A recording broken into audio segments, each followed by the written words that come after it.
2018년 11월 30일 NC는 새로운 외국인 투수 영입을 발표했습니다. 이름은 바로 드류 루친스키. 계약금 20만 달러, 연봉 60만 달러, 옵션 20만 달러. 신규 외국인 선수에게 줄 수 있는 100만 달러를 꽉 채워서 데려왔죠. 2018년 마이애미 말린스 유니폼을 입고 32경기에 나와 4승 2패, 평균 자책점 4.33을 소화한 현역 메이저리그 불펜 투수. 불펜으로 뛰면서 평균 구속이 올라간 것이긴 하지만 KBO에서 선발로 나와도 충분히 통할 만한 스피드와 트리플레이에서 9이닝당 볼넷 2.3을 기록할 정도로 안정적인 제구력을 가진 선수였죠. 2013년 처음으로 리그에 합류한 NC 다이노스의 역대 외국인 선수들을 살펴보면 성공 확률이 매우 높은 구단 중 하나였습니다. 신생팀임에도 불구하고 빠르게 포스트 시즌에 진출할 수 있었던 것 또한 외국인 선수 활약이 큰 부분을 차지했죠. 못한 선수를 찾는 게 더 쉬운 편이었는데, 하지만 2018년 로건 베렉과 왕이해 중이 동시에 부진하면서 재계약 실패, 심지어 내구성까지 떨어져서 두 선수 모두 3주 넘게 엔트리 제외. 2018년 외국인 투수가 300이닝을 넘기지 못한 팀 역시 리그에서 NC 다이노스가 유일했죠. 팀 창단 이후 매년 나왔던 외국인 투수 10승 행진도 2018년에 끝났고, 김경문 감독이 시즌 도중 잦은 사퇴, 1군에 합류한 이후 처음으로 최하위에 그치면서 최악의 시즌을 보낸 NC 다이노스. 외국인 선수 잘 뽑기로 소문난 NC가 실패를 교훈 삼아 심혈을 기울이면서 데려온 선수가 바로 루친스키, 제프 맨십, 왕이 준, 베렌 모두 한국에 오기 직전 시즌에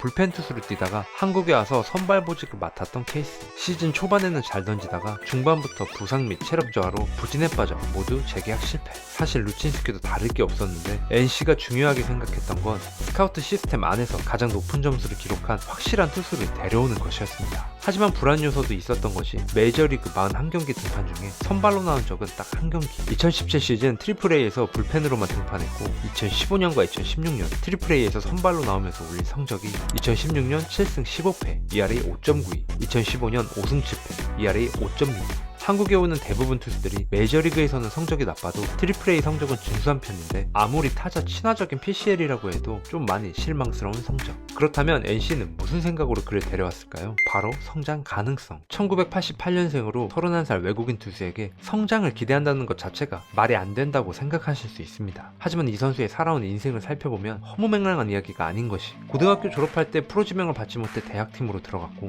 대학 시절 내내 신인 드래프트 지명을 꿈꿨지만 외면당했고, 힘겹게 에인절스 유니폼을 입었지만 얼마 지나지 않아 방출. 그리고 독립리그를 선택했는데 그때 나이가 23살. 그는 빅리그에서 던지는 꿈을 절대 포기하지 않았고 끝까지 도전한 결과 2014년 다시 에인절스 유니폼을 입고 메이저리그 마운드에 섰습니다. 얼마 지나지 않아 마이너리그로 내려간 후에는 방출, 계약, 방출, 계약을 반복했는데 어느덧 30살이 된 루친스키는 FA가 됐지만 현실적으로 메이저리그에서 계속 던지기 쉽지 않다는 사실을 받아들이면서 KBO 리그에 도전하기로 마음을 먹었습니다. 고난과 역경 속에서 꿈을 포기하지 않고 계속 공을 던지면서 구속 상승과 더불어 30이 넘었음에도 다양한 구종을 시도하는 등 노력을 게을리하지 않았던 스타일. 바로 이런 점을 NC는 높게 평가했습니다.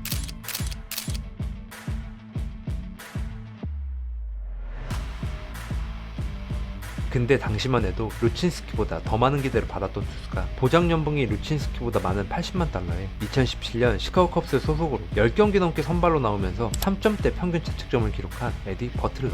2012 신인 드래프트에서 1라운드 전체 46순위로 콜로라도 유니폼을 입었고, 2014년 베이스볼 아메리카 유망주 탑백에서 24위에 선정된 초특급 유망주 출신. 강력한 패스트볼에 수준급 슬라이더와 체인지업으로 3년 만에 빅리그 무대에 올랐지만 부상 이후 구위가 평범해졌고 땅볼 유도형 투수로 변화를 줬는데 이마저도 실패하면서 방출당했습니다. 하지만 한국에서는 충분히 통할 만한 가능성을 가지고 있었고, 화려한 이력서 덕분에 이런 투수를 고작 100만 달러에 데려온 NC 다이노스 스카우트 능력을 칭찬하는 이야기들이 참 많았죠. 하지만 막상 2019 시즌이 시작하니 두 선수는 전혀 다른 길을 걸어갔는데, 이동욱 감독이 1선발로 낙점한 버틀러는 13경기 선발로 나와 3승 6패, 평균 자책점 4.76으로 실망스러운 모습을 보여줬고, 어깨 부상까지 당하자 NC는 웨이버 공시. 반면 루친스키는 한국무대 첫 2경기에서 7이닝 동안 13개의 사사구를 내주며 불안한 출발을 했지만 이후 4경기에서는 3개의 사사구만 내주며 리그에 완벽하게 적응했습니다. 전반기 118.2이닝을 소화하며 34자책점으로 평균 자책점 2.58.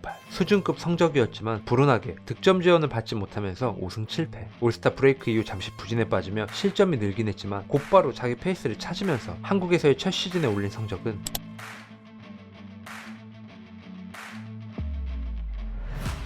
WAR은 4.64로 투수 5위. 이런 좋은 성적에도 불구하고 NC는 재계약을 고민했는데 이유는 투구 습관이 노출되어 LG와의 와일드카드 결정전에 못 나왔고 시즌 막판 향수병 증세를 보이면서 타지 생활에 대한 스트레스가 높아졌다는 게 걸림돌이었죠. 하지만 냉정하게 봤을 때 최대 100만 달러를 가지고 새로운 외국인 투수를 데려온다고 해도 루친스키만큼 해준다는 보장이 있는 것도 아니었기에 40만 달러 인상된 140만 달러의 재계약을 발표했는데 인터뷰에서 이런 말을 했습니다.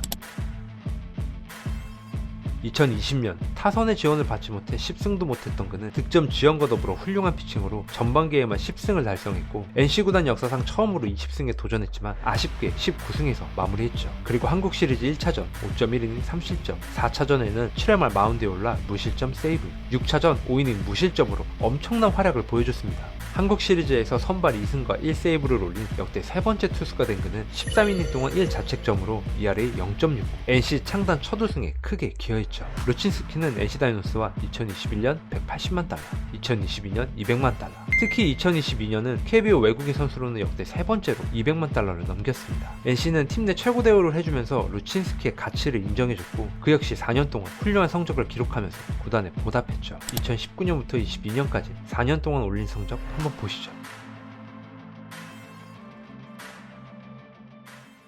KBO에서 뛰는 4년 동안 단 한 번도 선발 로테이션을 거르지 않았던 그는 매년 오프시즌마다 에이전트와 메이저리그 복귀에 대한 이야기를 나눴지만 자신에게 새로운 기회를 준 구단에 대한 고마움이 앞서 재계약을 했었는데 2022년 시즌이 끝난 후 오클랜드 제의를 받고 고민 끝에 미국으로 돌아갔습니다. 30 중반으로 나이가 많긴 했지만 매년 170이닝 이상을 책임진 건강한 투수. 유망주들이 성장할 때까지 시간이 필요했던 오클랜드는 최대 800만 달러 계약. NC 입장에서는 반드시 붙잡아야 하는 투수였지만 팬데믹 이후 선발 투수가 귀해진 메이저리그 구단들과의 경쟁에서 이길 수가 없는 싸움. 현재 언론에서도 여러 매체에서 루친스키 기사들이 올라왔는데 현실적으로 재계약이 불가능하다고 판단한 NC는 빠르게 새로운 외국인 투수에게 접근했고 워싱턴에서 선발로 뛰었던 경험이 있는 선수를 총액 100만 달러를 주고 데려왔습니다. 그 선수의 이름은 바로 에릭 패디. NC는 루친스키의 빈자리를 채우는 게 정말 쉽지 않아 보였는데 여러분들이 다 아시다시피 애들 노는 놀이터에 어른이 온 것 마냥 패디는 리그를 씹어먹고 MVP가 된 후 1년 만에 2년 1,500만 달러를 받으며 메이저리그로 돌아갔죠. 한편 오클랜드 유니폼을 입은 루친스키는 4경기 선발로 나와 0승 4패, 평균 자책점 9.00,